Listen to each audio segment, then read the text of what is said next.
अस्सलामुअलैकुम। क्या हाल है आप सबके? Welcome back to Brilliance. आज हम स्टार्ट करने वाले हैं CSS, क्योंकि हमने जो है HTML कंप्लीट कर दिया पूरे 7 सेशंस में। मतलब 7 सेशंस में हमारा HTML कंप्लीट हो गया। ये बात नहीं है कि मतलब इसके बाद HTML है ही नहीं, है। लेकिन जो इम्पोर्टेंट है, जो मोस्टली यूज़ होता है, मतलब जो चीज़ें यूज़ नहीं होती तो वो क्यों सीखनी है जब वो यूज़ ही नहीं होनी। ठीक हो गया? तो जितना यूज़ होता है, जितना मैंने यूज़ किया है, अपना जितना एक्सपीरियंस है वो सारा मैंने आप लोगों को सिखा दिया है।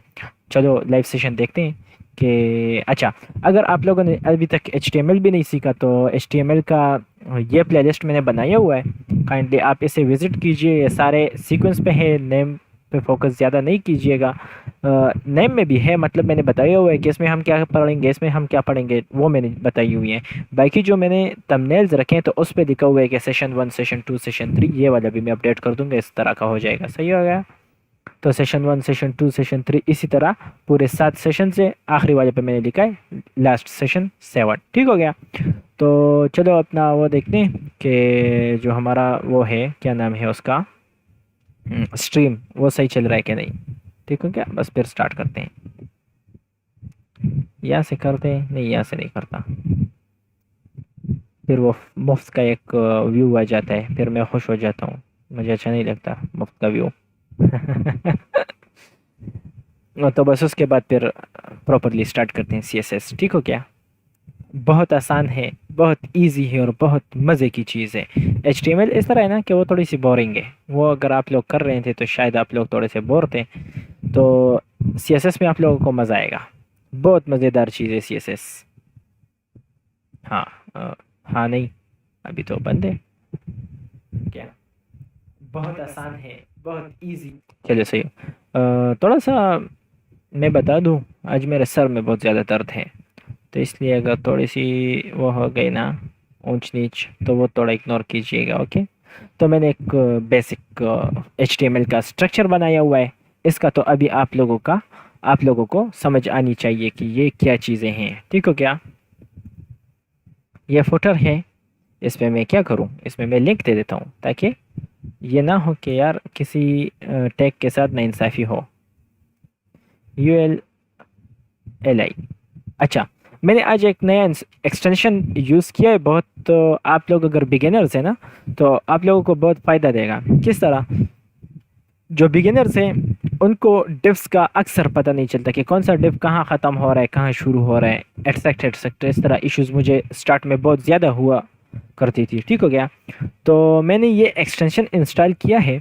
इससे अगर देखें तो जो डिव है ना, मतलब हेडर जोन्स, इसको इंडेंटेशन कहते हैं। मतलब ये जो हेड हेड यहाँ पे ख़त्म हुआ, जो फिर नीचे दूसरा स्टार्ट हुआ है ना, तो इसको इंडेंट कहते हैं। मतलब मेटा हेड से थोड़ा सा इंडेंट है।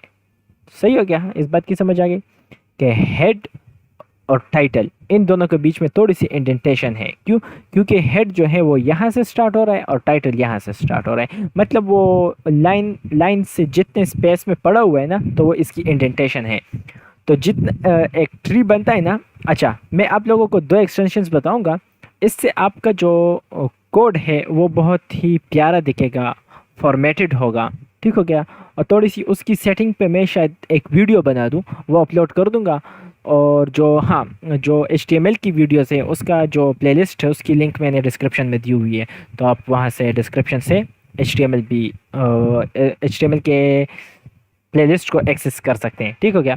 बाकी मैं 2 एक्सटेंशंस बता रहा हूँ, ये नोट कीजिएगा। Number 1 is प्रेटियर। प्रेटियर है, इसको इंस्टॉल कर लीजिएगा। ठीक हो गया? दूसरा जो है वो जो मैंने अभी किया कि रेनबो इंडेंट रेनबो, ये वाला, ये दोनों इंस्टॉल कर दीजिएगा। ठीक हो गया? तो इससे क्या होता है कि ये कलर्स दिख रहे हैं आप लोगों को, ये थोड़ा सा ग्रीन, ये फिर इसके बाद थोड़ा सा येलो। सही हो गया? फिर ये देखें, ये ग्रीन के बाद थोड़ा सा पिंक, ये इंडेंटेशन शो कर रहा है कि यूएल यहाँ पे ख़त्म हो रहा है इस इंडेंट पे, और यहाँ पे, यहाँ से स्टार्ट हो रहा है इस इंडेंट पे, यहाँ पे बंद हो रहा है। ठीक हो गया? LI में हम ए कर देते हैं। इसकी तो आपको समझ आ रही होगी कि क्या किया कि मैंने एक फोल्डर बनाया, उसमें मैंने अनऑर्डर्ड लिस्ट बनाया, उसमें एक लिस्ट बनाया और उसके अंदर मैंने एक लिंक रखा, किस चीज़ को, माई पोर्टफोलियो को। ठीक हो गया। और इसको मैं कर देता हूँ https:// ना, इसी तरह होता है। हाँ, लिस्ट शहीर अली .वर्सल.ऐप, सही है क्या? नहीं। एक और बात बता दूं, कोई भी लिंक हो या कोई भी एड्रेस हो आपकी साइट पे, आपकी कोड पे, तो आप कंट्रोल को पकड़े रखते हुए उस पर क्लिक कर दो। ये देखो, follow link control plus click, मतलब कंट्रोल को होल्ड करो, उस पर क्लिक करो तो वो खुल जाएगा। देखते हैं, हाँ खुल गया है। सही हो गया। तो ये मैंने अपनी पोर्टफोलियो बना दी। चलो देखते हैं कि किस तरह दिख रहा है हमारे साइट में। ये देखें, बन गया। ठीक हो गया।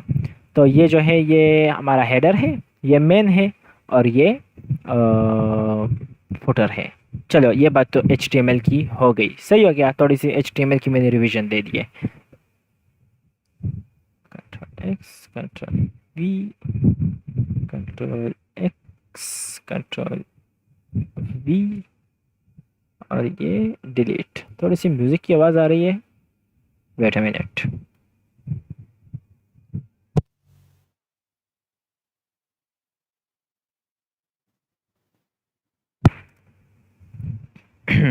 अब सही हो गया होगा। आई विश इसमें आवाज़ नहीं आई होगी। आई होप, आई विश, दोनों। अच्छा, और क्या, बस सही है। फुटर, मेन, हेडर, ठीक हो गया। अब बात आती है हमारे CSS की। तो CSS को स्टार्ट करते हैं। ये देखें, इतना सारा, अब जो इतनी थ्योरी यार, कुछ भी नहीं है। सुनो, बस सिर्फ सुनो कि कहना क्या चाहता हूँ। नंबर 1 पे है कि CSS क्या है। CSS की जो मानी है, जो इसका मुखफ़फ़ है, इसको मुखफ़्फ़ कहते हैं और इंग्लिश में एब्रिविएशन कहते हैं। तो वो है cascading style sheets. CSS stands for cascading style sheets. ठीक हो गया। इतनी सी बात है। ये क्यों यूज़ होता है ये ना पढ़े, अगर आप फिर बाद में पढ़ना चाहते हैं तो पढ़ लें, लेकिन मैं बता रहा हूँ कि ये क्यों यूज़ होता है। ये यूज़ इसलिए होता है ना कि हमारे वेबसाइट पे जो है उसका लेआउट सेट कर सकें, हम उसके कलर सेट कर सकें, उसकी स्पेसिंग, मतलब फ़ॉन्ट्स वगैरह, styling, background colour, font colour, spacing वगैरह, बॉर्डर्स हो गए, जितनी कुछ स्टाइलिंग है, मतलब हमारे वेबसाइट किस तरह कपड़े पहनेगा वो सब हम बताएंगे उसको। ठीक हो क्या, CSS के थ्रू। अच्छा, दूसरी फिर बात है उसकी, क्या कहते हैं, वाई यूज़ CSS। अच्छा, हम CSS यूज़ क्यों करें? देखिए, एक तो ये होगा ना कि हमारे HTML से CSS हमारे HTML को बेहतर बनाता है। लेट सपोज ये जो मैंने अभी बनाया, तो ये क्या है, ये किसको समझ आएगी? ठीक हो गया, सिंपल सिंपल। मतलब अगर आप इसको देखें तो मतलब ये है क्या, किस तरह समझ आएगी? ना अगर कोई यूज़र आएगा तो उसको मज़ा नहीं आएगा। Simple is that. वो आप इस तरह वेबसाइट बनाएंगे जिसमें सब कुछ इस तरह लिखा हुआ हो ना कि मेरे पोर्टफोलियो पे आओ, introduction to CSS etcetera etcetera, कुछ भी इस तरह वेबसाइट बनाओ, तो वो जैसे लिंक पे क्लिक करके ये देखेगा, भाग जाएगा। ठीक हो गया। तो हमारे यूज़र को हमारे वेबसाइट पे एंगेज रखने के लिए, उसको बेहतरीन बनाने के लिए, हमारा वेबसाइट प्रोफेशनल दिखे और बहुत ज़्यादा अट्रैक्टिव हो, तो उसके लिए हम CSS यूज़ करते हैं। सही हो गया। बस ये सारा बस मैंने बता दिया इन बातों में। अच्छा, अब हमारे पास CSS जो है कास्केडिंग स्टाइल शीट, उसको यूज़ करने के 3 मेथड्स हैं। 3 मेथड्स पे जाने से पहले मैं आपको बता दूं कि, चलो पहले यही बता देता हूँ। 3 मेथड्स ऑफ CSS है। 3 मेथड्स ऑफ CSS एक इस तरह है कि हम एक CSS के लिए अलग फाइल बना दें। ठीक हो गया। और उसमें हम सारा CSS लिखते हैं। ये एक मेथड हो गया। दूसरा मेथड है कि हम इसी HTML में, अगर आप लोगों ने मेरा HTML का वो देखा हो तो उसमें अगर आप लोगों ने ध्यान दिया हो तो हेड में मैं एक टैग डालता था, स्टाइल, और उसके अंदर मैं कुछ लिख देता था और मैं आप लोगों को कहता था कि इसकी फ़िक्र ना करें, ये CSS है, ये मैं बाद में समझाऊंगा। तो वो जो है उसे क्या कहते हैं, उसे क्या कहते हैं, इंटरनल सीएसएस भूल गया। तो उसे कहते हैं इंटरनल सीएसएस। ठीक हो गया। मतलब इस स्टाइल टैग के अंदर अगर हम किसी चीज़ की स्टाइलिंग करेंगे, इस एचटीएमएल डॉक्यूमेंट की स्टाइलिंग करेंगे, तो उसको कहते हैं इंटरनल सीएसएस। तीसरा मेथड, मतलब ये सेकंड मेथड हो गया। Number one is external CSS, number two is internal CSS. External CSS किस तरह होता है? एक अलग फाइल बनाते हैं और उसमें फिर एचटीएमएल के लिए स्टाइलिंग करते हैं। ठीक हो गया। जो कि नंबर टू है इंटरनल, तो एचटीएमएल फाइल के अंदर ही एक टैग में सारी स्टाइलिंग की कोड, सारी सीएसएस की कोड लिख देते हैं। ठीक हो गया। तीसरा आता है इनलाइन। इनलाइन ये होता है ना कि लेट सपोज ये जो हेडर है ना, मैं इसी हेडर के साथ इसको कह दूं कि तुम इस तरह दिखोगे, तो ये हो गया इनलाइन। सही हो गया।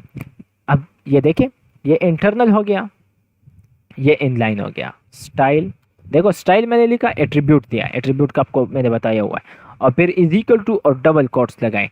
डबल कोट्स लगाए तो मुझे सारी प्रॉपर्टीज़ शो होने लगी। ठीक हो गया। इसे प्रॉपर्टीज़ कहते हैं।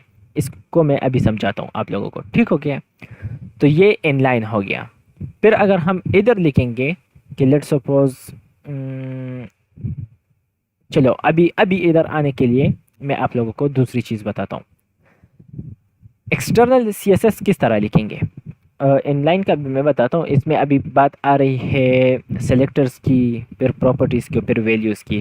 तो सेलेक्टर और प्रॉपर्टी और वैल्यू मैं बाद में बताता हूँ, पहले इन तीनों को समझा देता हूँ। फिर होता है हमारे पास एक्सटर्नल सीएसएस। एक्सटर्नल सीएसएस में हमने क्या करना होता है कि हमने बाहर एक फ़ाइल बनानी होती है। जिस तरह के मैं यहाँ पे क्लिक करके एक फ़ाइल बनाता हूँ, style dot C S S. चूँकि मैंने बताया हुआ था कि अगर पाइथन है तो उसके लिए डॉट पी वाई आएगा, एच टी एम एल है तो dot H T M L आएगा, सी एस एस है तो उसके लिए डॉट सी एस एस आएगा। और स्टाइल मैंने खुद से लिख दिया कि style dot C S S, कोई लिखता है, कोई कुछ भी लिखे, index dot C S S, जो भी आप नाम देना चाहें। ठीक हो गया। इस पे कोई पाबंदी नहीं है, लेकिन हाँ index dot H T M L की पाबंदी है कि वो आपने index dot H T M L ही लिखना है, मेन पेज को, सिर्फ मेन पेज को। ये मैं कट कर देता हूँ, नहीं करता, रहने दो इसको। Style dot C S S, तो ये हमारा सी एस एस का फाइल हो गया। अच्छा, अब बात आती है हमारे पास सेलेक्टर्स की, प्रॉपर्टीज़ की और वैल्यूज़ की। ठीक हो गया। सेलेक्टर क्या होता है? सेलेक्टर वो होता है ना कि आपने एच फाइल में किस चीज़ को स्टाइल करना है। Simple is that. ये एच फाइल है और ये सारा हमारा कंटेंट है, जिसमें हमारे पास हेडर, फुटर और मेन है। ठीक हो गया। इसमें आपने स्टाइल किसको करना है? आपने हेडर को स्टाइल करना है, आपने सिर्फ H2 को स्टाइल करना है, आपने सिर्फ मेन को करना है, या H1 को करना है, या UL A LI, किस चीज़ को आपने स्टाइल करना है। ठीक हो गया। इस बात की इस बात का वो पूछेगा। तो मैं कहता हूँ कि यार मैंने हेडर को स्टाइल करना है। ठीक हो गया। तो चलो हेडर को स्टाइल करते हैं। मैं लिखता हूँ हेडर। अभी मैंने जो ये हेडर लिखा ना, इसे कहते हैं सेलेक्टर। मैंने हेडर को सेलेक्ट कर दिया है। सही हो गया। हेडर को सेलेक्ट किया। अब जिस तरह मैंने इसको बताना है ना, उसके लिए मुझे एक सिंटेक्स चाहिए, एक तरीके से चाहिए कि मैं हेडर के सामने ही नहीं कहूँगा कि लेंथ इतनी ले लो, विड्थ इतनी ले लो, हाइट इतनी ले लो। मैं उसको कहूँगा यार ये क्या चीज़ ऑन है, इसको मैं बंद कर दूँ, ये सारा मज़ा ख़राब कर रहा है, ये पहले पहले से बता रहा है। ये रहा डिसेबल। हाँ अब देखें, वेट अ मिनट। हाँ अब देखो, मैंने हेडर लिखा है ना, इसका मतलब ये हुआ कि मैंने हेडर को सेलेक्ट कर दिया है। ओहो, वो भी बंद हो गया होगा लाइव सर्वर।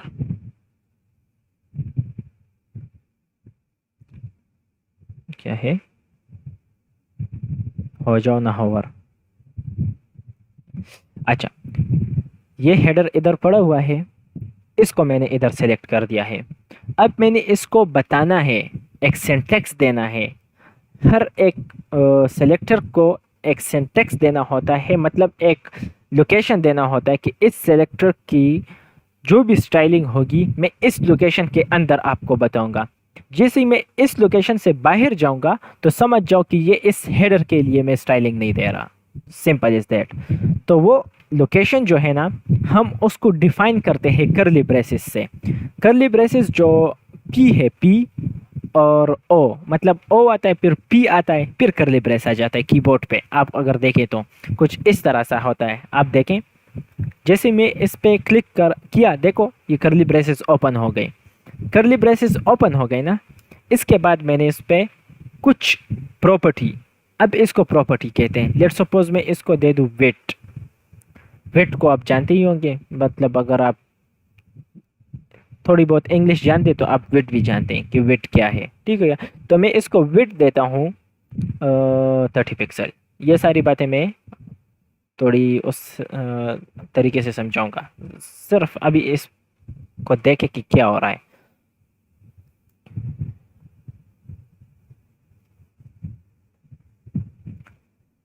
इसको सेलेक्टर कहते हैं क्योंकि हमने यहाँ पे हेडर को सेलेक्ट किया, ठीक हो गया। इसको वेट कहते हैं, क्यों?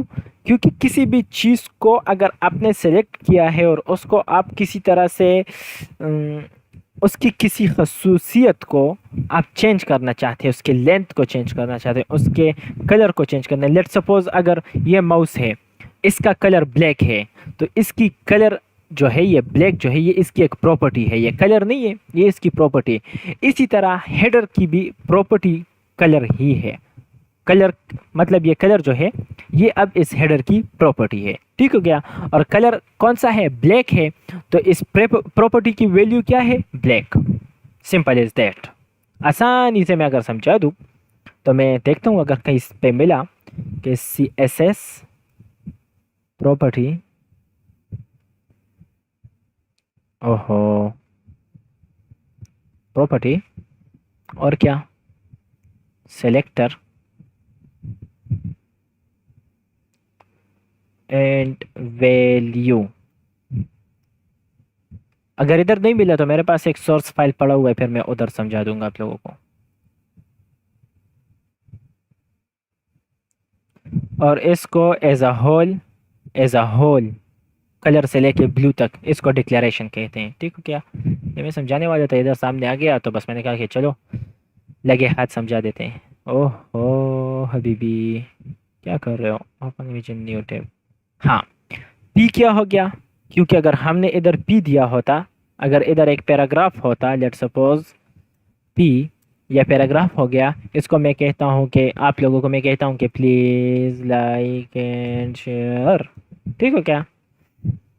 तो पी को हमने सेलेक्ट कर दिया, पी को हमने सेलेक्ट किया, इसके अंदर फॉन्ट पड़ा हुआ है, उस फॉन्ट का कोई साइज है, ठीक हो गया। तो उसको, ये फॉन्ट का जो साइज है ये इसकी एक प्रॉपर्टी है, इस फॉन्ट की, इस पी की एक प्रॉपर्टी है, ठीक हो गया। क्योंकि पी के अंदर फॉन्ट है और फॉन्ट की कोई साइज है, तो ये फॉन्ट का साइज जो है ये पी का एक प्रॉपर्टी हो गया, ठीक हो गया। और ये उसकी एक वैल्यू हो गई 1.2 EM कि कितना साइज है इस प्रॉपर्टी का, इस प्रॉपर्टी की वैल्यू कितनी है, तो वह है 1.2 EM। EM क्या है ये मैं बाद में समझाऊंगा, फिलहाल के लिए आप पिक्सल पे स्टक रहें कि ये PX है, इसको PX इमेजिन करें, ठीक हो गया। और फिर जो ये हमने प्रॉपर्टी को और वैल्यू को डिफाइन कर दिया तो इसको डिक्लेरेशन कहते हैं, ठीक हो गया। आई होप सो ये आपको समझ आया होगा, क्योंकि मैंने बिल्कुल इस तरह समझाया जैसे किसी बच्चे को समझाया जाता है, ठीक हो गया। पी क्या हो गया? सेलेक्टर। जो जिस चीज़ पे आपने उस पी की किसी भी प्रॉपर्टी को काम करना हो तो ये प्रॉपर्टी हो गई। मतलब प्रॉपर्टी का क्या मतलब मैं आप लोगों को बताऊं। प्रॉपर्टी ये होती है ना, किसी चीज़ की क्या प्रॉपर्टीज़ है। इस माउस की क्या प्रॉपर्टीज़ है? इसकी प्रॉपर्टी ये है कि इसका लेंथ इतना है, कलर है इसमें लाइट है, लाइट भी एक प्रॉपर्टी है, कलर भी एक प्रॉपर्टी है, इसकी विड्थ भी एक प्रॉपर्टी है। ये सारी चीज़ें इसकी प्रॉपर्टीज़ हैं। फिर कलर ब्लैक है तो इसकी कलर का वैल्यू ब्लैक हो गया। इसकी वेट जो है 1.2 M समझ लें, तो ये 1.2 का इसका वेट हो गया। और जहाज़ घूम रहा है ऊपर, उसकी आवाज़ आ रही है। अच्छा, और फिर ये सारी चीज़ें अगर मैं बता दूं तो ये जो है ये डिक्लेरेशन हो गई, ठीक हो गया। तो अब अगर आप style dot C S S को देखें तो हेडर मैंने सेलेक्ट कर दिया, सेलेक्टर हो गया। विड्थ या कलर, कलर हेडर की प्रॉपर्टी हो गई। और ब्लू, ब्लू जो है कलर की वैल्यू हो गई। ठीक हो गया। और ये जो कलर ब्लू है ये एज अ होल डिक्लेरेशन हो गया। किस चीज़ की? कलर का डिक्लेरेशन हो गया। किस चीज़ का डिक्लेरेशन? कलर का डिक्लेरेशन। सही हो गया। अब मैंने अगर हेडर को विड्थ 3 पिक्सल दे दी है और कलर ब्लू कर दिया है, तो चलो देखते हैं कि काम भी कर रहा है कि नहीं। नहीं, काम ही नहीं किया। क्यों? वजह क्या है? उसकी वजह यह है, उसकी वजह यह है कि हमने एक style dot C S S का फाइल बनाया और एक index dot H T M L का फाइल बनाया। इस style dot C S S को किस तरह पता चलेगा कि मैंने इस index dot H T M L के हेडर को सेलेक्ट किया है या मैं इससे कनेक्टेड हूँ, मेरा वास्ता इस index dot H T M L से है। सिंपल उर्दू में समझा रहा हूँ, कोई इंग्लिश के मुश्किल वर्ड्स भी नहीं है कि how am I related to this index dot H T M L. Style dot C S S आपसे पूछेगा ना कि वेयर इज़ दिस हेडर, ये हेडर कहाँ पे है, कौन से हेडर को मैं इतनी विड्थ दूँ, ये कलर दूँ। तो उसके लिए आपने इन दोनों फाइल्स को लिंक करना होगा, कनेक्ट करना होगा। तो इस लिंकिंग का मेथड ये है कि आपने हेड में लिखना है लिंक, और ये देखिए सेकंड नंबर पे आ जाता है link colon C S S. ठीक हो गया। अगर आप वो आपका नहीं आता तो सिंपल इज़ दैट कि आप ये क्रॉस कर दे, लिंक लिखे, सिर्फ लिंक हो दिया जाता है। आ जाता है यार, आप लोगों का भी आ जाएगा। सिर्फ लिंक लिखो, लिंक आ जाएगा, आप लोगों का भी आ जाएगा। मैं बस ज़्यादा वो नहीं करता। जैसे आएगा तो आपका लिंक का जो रिलेशन है वो स्टाइल शीट है। यहीं से इसको पता चल जाएगा कि मैं किस चीज़ को कनेक्ट कर रहा हूँ, मैं स्टाइल शीट को कनेक्ट कर रहा हूँ। अच्छा, वो स्टाइल शीट कहाँ पड़ी हुई है?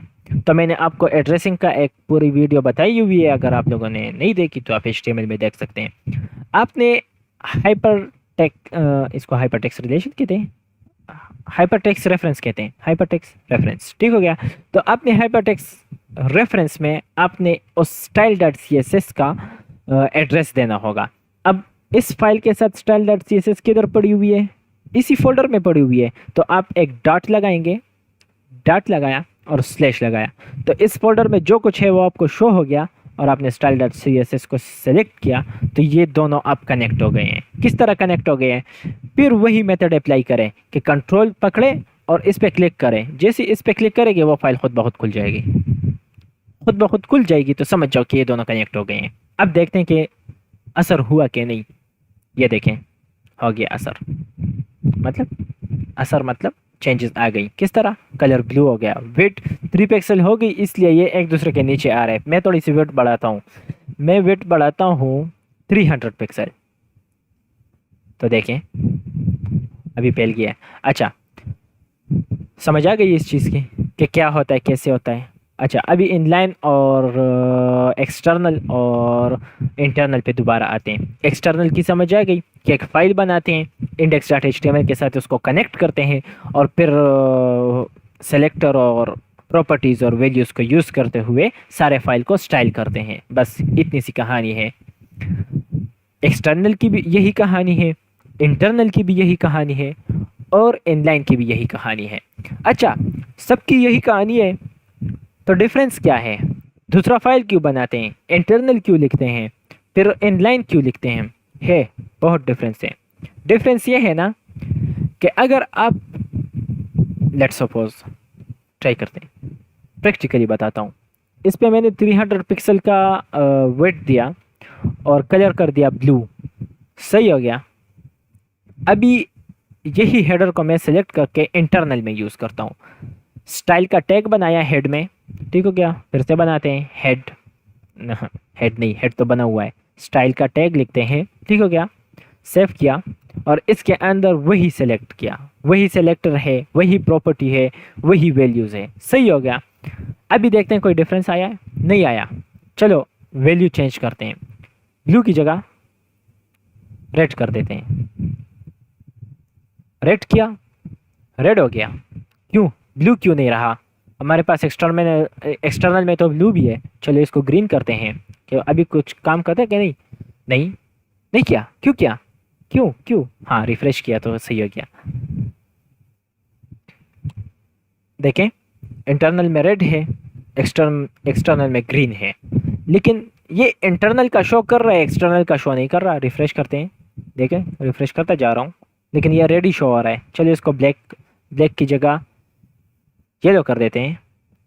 फॉर टाइम बिंग ये शो होगा येलो, सिर्फ इसलिए कि हाँ येलो की प्रॉपर्टी लगी है। रिफ्रेश किया तो रेड ही शो होगा। अभी एक बार ये रिफ्रेश हो गया, फिर तो येलो नहीं आने वाला, कुछ भी कर लो। देखो क्या, इससे क्या पता चलता है कि प्रायोरिटी जो होती है, मतलब प्रायोरिटी, प्रायोरिटी किसे कहते हैं? उर्दू में क्या बताओ प्रायोरिटी मतलब? नहीं लेते, गूगल है ना हमारे पास।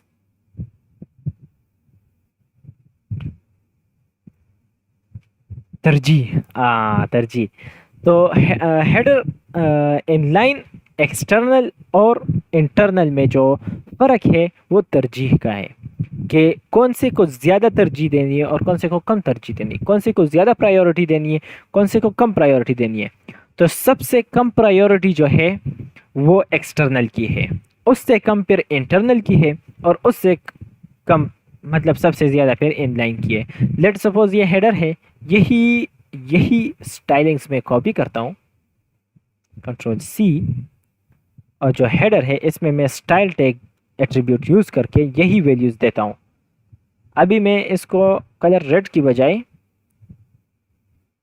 ब्लू, हाँ स्काई ब्लू कर देता हूँ। ठीक हो गया? अब देखें, स्काई ब्लू हो गया। अभी ना ये रेड शो हो रहा है, ना ही येलो शो हो रहा है, ये स्काई ब्लू शो हो रहा है। क्यों? क्योंकि सबसे ज़्यादा प्रायोरिटी इनलाइन की है, सब उससे ज़्यादा फिर इंटरनल की है, और उससे ज़्यादा फिर ओहो उल्टा हो गया। सबसे ज़्यादा प्रायोरिटी जो है वो इनलाइन की है, उससे कम प्रायोरिटी जो है वो इंटरनल की है, और उससे कम फिर एक्सटर्नल की है। ठीक हो गया? ये बात आपको समझ आ गई होगी। अच्छा, खैर है, हो प्रायोरिटी का हमने क्या करना है? हम करेंगे इनलाइन में? नहीं ना।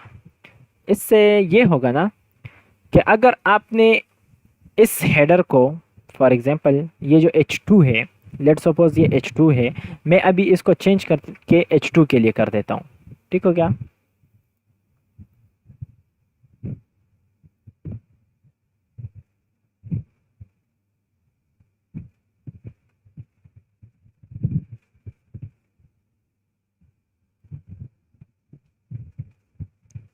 और मैं सिर्फ इनलाइन यूज़ करता हूँ, इसको मैं कमेंट कर देता हूँ, इसको भी मैं कमेंट कर देता हूँ।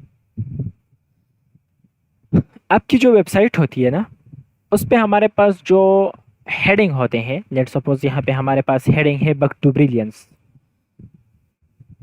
वो हमेशा सेम होते हैं। उसका फ़ॉन्ट, उसका फ़ॉन्ट स्टाइल, उसकी फ़ॉन्ट की width, height, length, font styling, etcetera etcetera, जितनी भी प्रॉपर्टीज़ हैं वो सेम रहनी चाहिए। क्यों? क्योंकि इससे फिर आपका वेबसाइट कंसिस्टेंट नहीं रहता। जब तक ये कंसिस्टेंट नहीं रहेगा ना, तो आपको बहुत से इश्यूज आएंगे एसईओ में भी। मतलब वो क्रॉलर्स की कहानी मैंने लास्ट सेशन में की थी, सेशन नंबर 7 में HTML की। तो प्रायोरिटी का नहीं, एसईओ का इशू आ जाता है, क्रॉलर को इशू आ जाती है, इनकंसिस्टेंसी रहती है आपकी वेबसाइट में, अट्रैक्टिव भी नहीं रहता। मतलब अगर आप एक हेडिंग इतना कर दो, दूसरा इतना कर दो, तीसरा इतना कर दो, तो मज़ा नहीं आएगा। सही हो गया?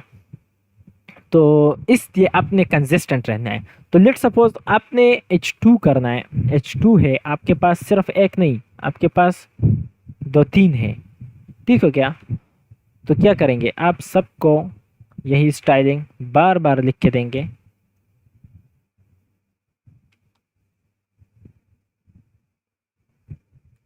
बार बार लिख के देंगे, क्या करेंगे, बार बार लिख के देंगे इस तरह कि यार ये स्टाइल जो है इसको मैं कॉपी करता हूँ, और इस H2 को भी दे दूँ, इसको भी दे दूँ, इसको भी दे दूँ। क्यों? क्योंकि ये सारे सेम दिखें, इसलिए नहीं। इससे आप, एक तो बहुत ज़्यादा बैड प्रैक्टिस हो गई, ठीक हो गया। बैड प्रैक्टिस का वर्ड जो है ये माइंड में बिठा दो कि बैड प्रैक्टिस की जो भी चीज़ आप अप्लाई करेंगे तो आपको कहीं जॉब नहीं मिलेगी। क्यों?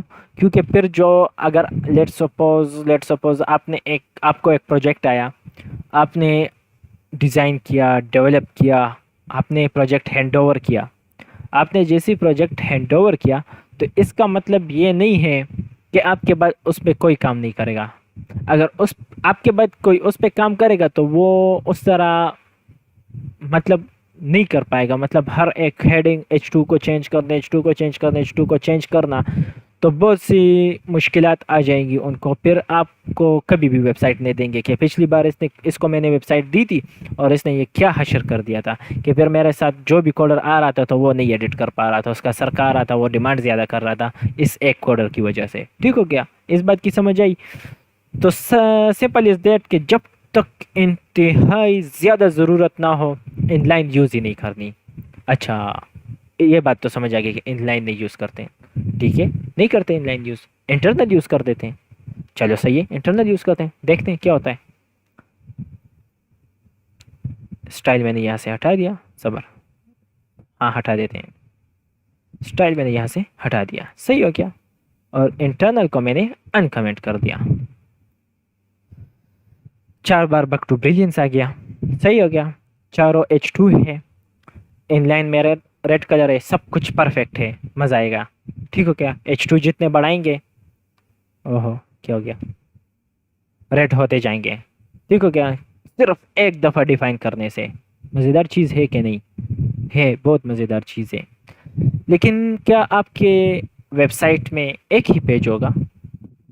मतलब कॉन्टैक्ट भी होता है, अबाउट अस भी होता है, तो क्या आप कॉन्टैक्ट आप इधर ही डिफाइन करेंगे कि भाई ये हो गया एक डिव जिसको मैं कॉन्टैक्ट कहूँगा, जिसको मैं क्लास कहूँगा, जिस कॉन्टैक्ट कहूँगा, अबाउट अस कहूँगा, और etcetera etcetera, terms and conditions वगैरह वगैरह जितने भी फाइल्स होते हैं।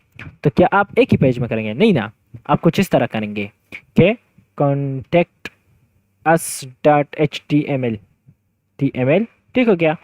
और फिर आपने बार में क्या हो गया, आपने बार में एक लिंक बनाएंगे जो कि इसके साथ कनेक्ट करेंगे। या कॉन्टैक्ट अस को मैं कुछ इस तरह कर देता हूँ ताकि थोड़ा सा प्यारा लगे। हाँ, कॉन्टैक्ट डॉट HTML मैंने कर दिया। फिर नए बार में एक लिंक बनाएंगे जो इसके साथ लिंक हो जाएगा, जिस तरह मैंने CSS के साथ लिंक किया, तब वो उधर जाएगा, सही होगा। अच्छा, एक H2 जो इधर है, Ctrl+C, ये मैं इधर भी कर देता हूँ। और इसको मैं, क्या हो गया, ठीक हो गया। ये बात तो सही हो गई कि हमारे पास बक टू ब्रिलियंस जो हमारे मेन पेज पे है, होम पे, वहाँ पे तो ये मौजूद है, सही है। लेकिन जो हमारे कॉन्टैक्ट डॉट HTML है, क्या वो भी, मतलब वहाँ पे भी जो बक टू ब्रिलियंस है वो रेड कलर का है कि नहीं, वो चेक करते हैं। सबर, किस तरह चेक करेंगे, मेरे दिमाग से निकल गया। कॉन्टैक्ट डॉट HTML, हाँ ये देखें, वो तो ब्लैक कलर के हैं। तो अब क्या करोगे कि ये जो कोड है, ये जो मैंने इंडेक्स डॉट HTML में जो स्टाइल में कोड लिखा है, तो वो अब सारे पेजेस पे, मतलब आपका बहुत बड़ा वेबसाइट हो गया। तो क्या आप सारे पेजेस पे H2 की जो प्रॉपर्टीज़ है, वैल्यूज़ है, जो सिलेक्टर वगैरह जो कोड है CSS का, ये कॉपी करके सारे पेजेस पे लेके घूमते जाओगे, घूमते जाओगे, घूमते जाओगे कि हाँ तुम भी आ जाओ, तुम भी आ जाओ, तुम भी आ जाओ, तुम भी आ जाओ, इधर भी आओ, इधर भी आओ, उधर भी मैंने ये चेंज किया, इधर मैंने ये चेंज किया, यहाँ से कोड ला के यहाँ रखूँगा, यहाँ से लेके जाऊँगा वहाँ पे रखूँगा। तो क्या ख्याल है, मज़े की बात है ये? मज़ा आएगा आप लोगों को कि आपका सर फट जाएगा? पटेगा कि नहीं पटेगा? तो आपका सर ना पटे इसलिए हम एक्सटर्नल CSS यूज़ करते हैं। अच्छा, मतलब इंटरनल भी फेल हो गई? नहीं, इंटरनल फेल नहीं हुई, इंटरनल भी यूज़ होती है, लेकिन कभी कभी, मतलब बहुत रेयर केसेस में, जब तक मजबूरी ना हो ना, इंटरनल और इनलाइन यूज़ ना करें। कभी कभी इस तरह हो जाता है कि कहीं पे आपने स्टाइल देना होता है, वो स्टाइल लेता ही नहीं, किसी भी कंडीशन में वो स्टाइल नहीं लेता। तो जब वो स्टाइल नहीं लेता तो फिर हम इंटरनल और इनलाइन के पास आ जाते हैं कि यार बस इधर से ही आप स्टाइल ले लो। लेकिन उसका भी सोल्यूशन है, एक्सटर्नल से सोल्यूशन है, वो मैं आपको बताऊंगा। सही हो गया? हाँ, तो चलो जो इंटरनल है इसको भी कमेंट आउट कर देते हैं। अभी बात आई एक्सटर्नल की। अच्छा, लेकिन अभी एक्सटर्नल तो सही है, ये बात तो मुझे समझ आ गई कि इंडेक्स डॉट एच के साथ एक्सटर्नल कनेक्ट है, इसलिए जो H2 है, क्या हुआ, जो H2 है वो मुझे कौन से कलर में शो हो रहा है, येलो कलर में। चलो इसको मैं थोड़ा सा कलर डार्क कर दूँ इसका, ठीक है क्या? हाँ, ये मुझे इस कलर में शो हो रहा है, जो भी है ग्रे कलर मान लो कि इस कलर में शो हो रहा है। तो इधर किस तरह शो होगा, स्लैश contact डॉट एच इधर तो ब्लैक शो हो रहा है, समझ आई? तो सिंपल है यार, ये जो स्टाइल मैंने यहाँ पे इंडेक्स के साथ कनेक्ट किया है, इस स्टाइल को कंटेक्ट के साथ भी कनेक्ट कर लो ना। ये लो कंटेक्ट इंटरलिंक, ओहो अल्लाह अकबर, ये लो style dot C S S connect हो गया, इसका भी कलर उसी तरह हो गया जिस तरह अबाउट का है, होम का है। देखो चलो करते हैं इसका कलर चेंज, इसको मैं अभी रेड कर देता हूँ। हो जाओ हबीबी, हो जाओ, ठीक हो गया, कलर रेड हो गया। देखो मेन पेज पे तो हो गया, क्या कांटेक्ट पे भी हुआ? ये देखो कितनी आसानी हो गई, एक जगह पे चेंज करो सारे पेजेस पे चेंज होगी, और हर एक चेंज होगा जो जो आपने सेलेक्ट किया है। तो इंटरनल, एक्सटर्नल और इनलाइन की मैंने कहानी आप लोगों को समझा दी, सही हो गया।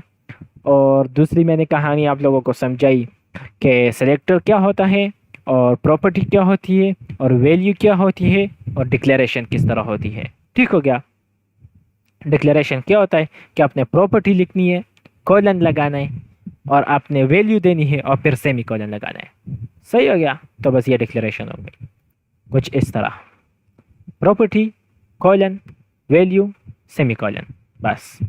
तो ये इस तरह ये कहानी हो गई, इसको मैं डिलीट नहीं करता ताकि रहे हमारे पास। अच्छा, अभी आगे हमने क्या पढ़ना है, ये हो गया सिंटेक्स भी मैंने आप लोगों को समझा दिया, selector, property, value, selector, paragraph, property, colour, value red, ठीक है क्या। CSS comments, connecting CSS to, ये भी हो गया, डन हो गया नंबर 6। और नंबर 5 है CSS कमेंट्स। कमेंट्स कुछ इस तरह होते हैं कि आपने स्लैश लगाना है, स्टेरिक लगाना है, और फिर जहाँ जहाँ तक आपने कमेंट करना है वो जगह, उसके बाद स्टेरिक लगा के दोबारा स्लैश लगा लेना है। तो ये जो कलर है ये अब कमेंट हो गया है। या दूसरा मेथड ये है कि आपने कंट्रोल और फॉरवर्ड स्लैश पे क्लिक कर देना, तो उससे भी कमेंट हो जाएगा, ठीक हो गया। बस ये मेथड है,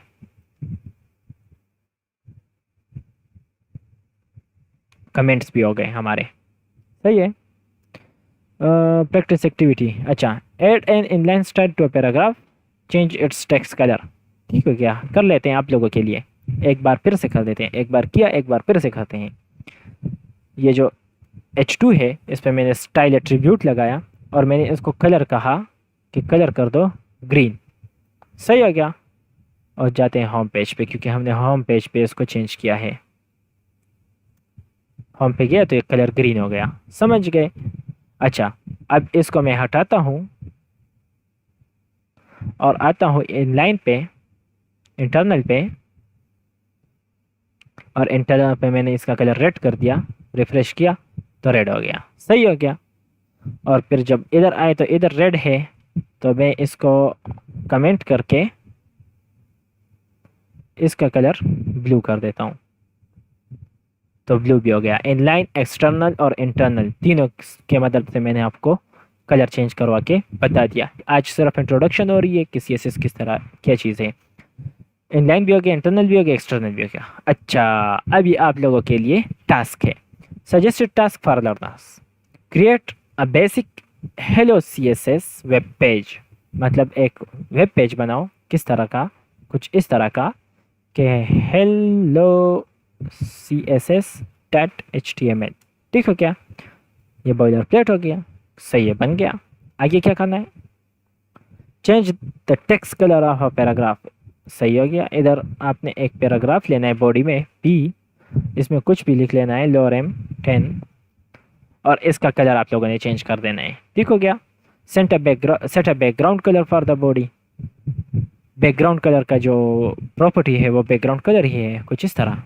मैं यहाँ करके दे देता हूँ, आप लोगों ने वहाँ पे करना है हेलो css.html पे बैकग्राउंड कलर, और मैं ब्लैक नहीं एक्वा कर देता हूँ। ये देखिए एक्वा हो गया, ब्लू हो गया, सही हो गया। बैक ये देखिए प्रॉपर्टी बैकग्राउंड कलर और वैल्यू, सही हो गया। चेंज द फॉन्ट, अच्छा set a background colour for the body, change the font of heading, ये थोड़ा एडवांस है। दिस हेल्प्स री enforce the structure and purpose of each, सही हो गया। तो बस ये आप लोगों का टास्क है, आप करें, अप्लाई करें। और आज का कोड, आज की वीडियो इधर ही द एंड हो गई है। मज़ा आया? मज़ा आया? नहीं आया? थोड़ा थोड़ा थोड़ा थोड़ा थोड़ा थोड़ा थोड़ा। चल आप देखते हैं कि स्ट्रीम की क्या हालत है। अब बस फिर ख़त्म, सही है। तो बस देखता हूँ, अगर कोई है तो क्वेश्चन कर लेता हूँ, अगर नहीं है मतलब कोई इशू हो तो उसका क्वेश्चन कर लेते हैं, अगर नहीं है तो बस स्ट्रीम ख़त्म। अल्लाह हाफिज़।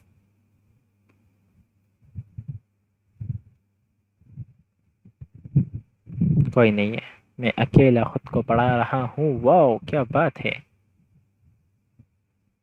अच्छा 2 व्यूज़ आए हैं, एवरेज व्यू ड्यूरेशन 28 सेकंड। ठीक हो गया, बस स्ट्रीम ख़त्म। अल्लाह हाफिज़। चलो बस खुश रहे, आबाद रहे, मज़े से रहें। मुझे भी दुआएं दें, अपने लिए भी दुआ मांगें, और एंजॉय करें अपनी लाइफ को। उम्मीद करता हूँ आप लोगों को मज़ा आया होगा समझने में और सीखने में। अगर और ज़्यादा सीखना है तो दूसरों को सिखाओ। ठीक हो गया। खुश रहें, आबाद रहें, फ़ी अमानिल्लाह। अल्लाह हाफिज़।